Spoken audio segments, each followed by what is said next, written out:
Carlo আনচেলত্তির অধীনে এখনো পর্যন্ত ব্রাজিলের স্কোয়াডে ডাক পাওয়া হয়নি নেইমার জুনিয়রের। তারকা ব্রাজিলিয়ান এই ফরোয়ার্ডকে 2026 বিশ্বকাপে ব্রাজিলের জার্সিতে দেখা যাবে কিনা সেটা নিয়েও আছে শঙ্কা।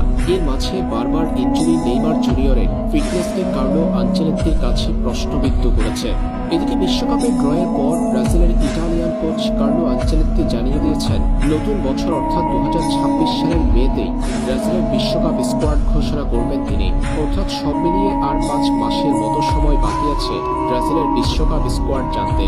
সান্তোসের হয়ে ইনজুরি নিয়ে খেলা নেইমার জুনিয়র আছেন চোট কাটিয়ে ওঠার মিশনে। প্রশ্ন এখন আনচেলত্তি স্কোয়াডে ডাক পাবেন কিনা তিনি। সম্প্রতি কার্লো আনচেলত্তিকে উদ্দেশ্য করে বার্তা দিয়েছেন নেইমার। সরাসরি আনচেলত্তির কাছে সাহায্য চেয়েছেন এই ব্রাজিলিয়ান। নেইমার প্রমিস করেছেন 2026 বিশ্বকাপে যদি ব্রাজিল ফাইনালে উঠতে পারে সেই ক্ষেত্রে ফাইনালে গোল করবেন তিনি।